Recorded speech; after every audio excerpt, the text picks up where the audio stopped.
नारायणं नमस्कृत्य नरं चैव नरोत्तमं देवीं सरस्वतीं व्यासं ततो जयमुदीरयेत्। 38वें श्लोक तक 8वें अध्याय के हमने पाठ किया। उसके बाद तकनीकी समस्याओं के कारण वीडियो बंद हुआ, तो अब उधर से ही शुरू करते हैं। तो व्याध जी मतंग ऋषि के यहाँ गए और उनको बताया कि यदि आप अन्न आदि का भी सेवन करते हैं बिना पितरों देवताओं को अर्पण किए, तो आप भी मांस आदि का ही भक्षण करते हैं, क्योंकि वो अन्न आदि जो है, गेहूँ आदि जो चीज़ें हैं, वो 1 से कोटि होने तक की संख्या रखते हैं। अर्थात वो एक ही बीज जब जल में जाता है और पृथ्वी वायु आकाश आदि से संयुक्त होकर पौधा बनता है, तो उसमें अनेकों बीज लगते हैं और उन अनेकों बीजों से अनेक बीज बनते रहते हैं। तो आप भी इसी प्रकार मांस भक्षण करते हैं। और उसके बाद उन्होंने श्राप दे दिया कि आज के बाद, उनकी पत्नी को श्राप दिया, मतंग ऋषि को, अपनी पुत्री की सास को श्राप दे दिया कि आज के बाद कोई भी सास अपनी पुत्र वधू पर विश्वास नहीं करेगी। क्या कहा? एव मुक्त्वा चचोत्थाय शप्त्वा नारीं तदाधरे मा स्नुषाभि समं सृष्वा विश्वासो भवतु क्वचित्। तो वो व्याध कहते हैं, आपके पुत्र ने जो मेरी कन्या से विवाह किया है वह तो अब एक महान प्रायश्चित हो गया है। इस प्रकार से कहते हुए पृथ्वी वह व्याध उठा और नारी को इस तरह शापित किया कि कहीं भी सास पुत्र वधू का कभी विश्वास नहीं करेगी। इसी तरह कभी कोई पुत्र वधू भी इस तरह की न हो जो सास को जीवित देखना चाहे। हे भामिनी, इस प्रकार कहते हुए व्याध अपने गृह को चला गया। तो पुत्र और ये सास और बहू का झगड़ा तभी से शुरू हो गया, ऐसा लगता है। फिर महातपस्वी विचक्षण व्याध ने देवों पितरों आदि का भक्तिभाव से पूजन व तर्पण कर अपने पुत्र अर्जुनक को अपनी वंशाधिवृत्ति हेतु स्थापित कर दिया। हे धरे, हे पृथ्वी, भगवान कहते हैं, तत्पश्चात धर्मव्याध ने जल्दी ही त्रैलोक्य सुविख्यात पुरुषोत्तम नामक तीर्थ में जाकर एक निष्ठ चित्त से उक्त स्तोत्र का पाठ करते हुए तपनिष्ठ हो गया। वो कौन सा स्तोत्र है? देवताओं के शत्रुओं का नाशक विशाल वक्षस्थल पर श्रीवत्स रूप की शोभा धारण करने वाले, सुशासन अर्थात सुंदर शासन करने वाले, नीतिमानों में श्रेष्ठ, मंदर धारण करने वाले त्रिविक्रम श्री विष्णु को मैं सदा प्रणाम करता हूँ। अपनी बुद्धि बल से समस्त संसार को प्रसन्न करने वाले, अतिशय यश की किरण जालों में शुभ्र वर्ण वाले, भ्रमरों के सदृश कांति वाले, पृथ्वी को धारण करने वाले, नरक नाम के असुर का शत्रु, बहुत सारे विभिन्न स्तरीय जनों से भी पूजित, सबको शरण प्रदान करने वाले दामोदर श्री विष्णु जनार्दन को मैं प्रणाम करता हूँ। तपश्चचार नियतः पठन स्तोत्रमिदं धरे। क्या कहते हैं? नमामि विष्णुं त्रिदशारिनाशनं विशालवक्षस्थल संसृत श्रियं सुशासनं नीतिमतां परांगतिं त्रिविक्रमं मंदरधारिणं सदा दामोदरं रंजिभूतलं धिया यशों शुशुभ्रं भ्रमरांगसप्रभं धराधरं नरकरिपुं पुरुष्टुतं नमामि विष्णुं शरणं जनार्दनम्।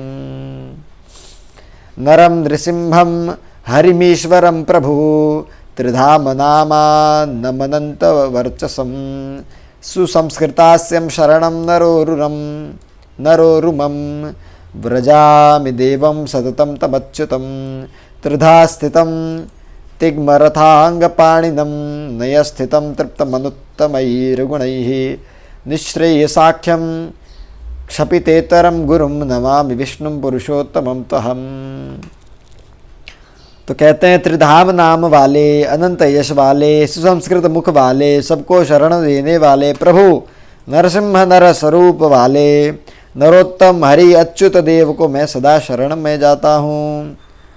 भूत वर्तमान भविष्यत रूप में 3 प्रकार से स्थित रहने वाले, हाथ में तीक्ष्ण चक्र धारण करने वाले, नीतिगत मार्ग में स्थित रहने वाले, श्रेष्ठतम गुणों से सर्वदा संतृप्त रहने वाले, कल्याण स्वरूप और पाप को नष्ट करने वाले गुरु स्वरूप पुरुषोत्तम श्री विष्णु को मैं प्रणाम करता हूँ। पूर्व काल में मधु व कैटभ दोनों को मारने वाले, सदा अपने मस्तक पर पृथ्वी को धारण करने वाले, जैसे तैसे भी मेरे द्वारा स्तुत और प्रसन्न सनातन श्री विष्णु निश्चित ही मुझे श्रेष्ठ सुख प्रदान करेंगे। महावराह हविर भोक्ता जनार्दन सदा हित करने वाले, यज्ञाग्नि के समान मुख वाले, पृथ्वी को धारण करने वाले, समुद्र में शयन करने वाले महान विष्णु मेरे ऐसे शरण में आए हुए की सदा रक्षा करे। फिर कहते हैं, जिस देव ने अपनी माया के बल से त्रैलोक्य के उसी तरह व्याप्त किया हुआ है, जिस तरह से एक ही अग्नि संपूर्ण चराचर जगत में व्याप्त है और जो स्वयं ही चराचर जगत के सभी दिशाओं में स्थित है, ऐसे जगतपति श्री विष्णु मुझे सदा ही अपना शरण प्रदान करते रहे। सभी सृष्टि के आरंभ के समय जो ब्रह्मा की सृष्टि करते हैं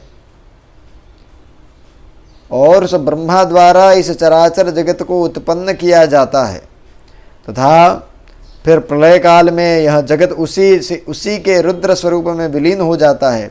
इसी कारण से श्री हरि को विष्णु और हर दोनों कहा जाता है।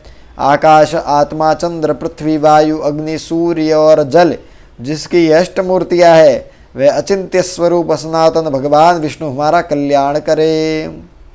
आगे कहते हैं भगवान, उपरोक्त प्रकार से स्तुति किए जाने पर अद्भुत स्वरूपवान सनातन विष्णु उस व्याध के समक्ष प्रकट हो गए। फिर अनंत पाद, उदर, बाहु, मुख आदि वाले सनातन विष्णु व्याध से कहा, वर मांग लो। इस प्रकार भगवान नारायण द्वारा कहे जाने पर उस श्रेष्ठ व्याध ने कहा, आप हमें यह वरदान दे कि मेरे पुत्र एवं वंश में उत्पन्न होने वाले संतति भी अपने कर्म एवं आत्मज्ञान को आपका ही शरण अनुसरण करने वाला बनाए, साथ ही उनकी उत्पत्ति धर्मयुग में ही हो और मेरे कुल का किसी भी व्यक्ति का जन्म कलयुग में नहीं हो।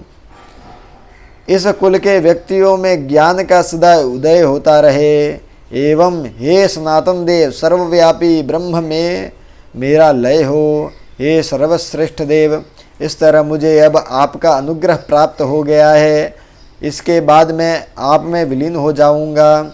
इस प्रकार व्याध के कहने पर श्रीदेव ने उससे कहा, प्रसन्न चित्त होकर मैंने तुमको और तुम्हारे वंशजनों को यह वर प्रदान किया, तुम शाश्वत ब्रह्म में लीन होगे। इस तरह वरिष्ठतम देव के कहते ही उसने तत्क्षण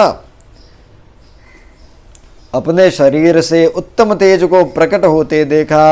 वह तेज उस व्याध का देह छोड़कर उस सनातन कवि में विलीन हो गया। हे धरे, उपरोक्त श्रेष्ठ स्तोत्र का जो जन पाठ करेगा या सुनेगा और हरि की पूजा कर विशेष रूप से विष्णु के दिन अर्थात एकादशी को उपवास करेगा, वह उस जगह को पाकर सुख के साथ 70 मनवंतर पर्यंत निवास करेगा। जहाँ वह केशव निवास करते हैं, 70 मनवंतर अर्थात 1 कल्प तक वो निवास करेगा। फिर कल्प खत्म होगा, सभी सृष्टि खत्म हो जाएगी, तब वह भी लीन हो जाएगा। बोली भगवान श्री वराह भगवान की जय। महालक्ष्मी मात की जय। धरणी पृथ्वी मात की जय। श्री राम जय राम जय जय राम।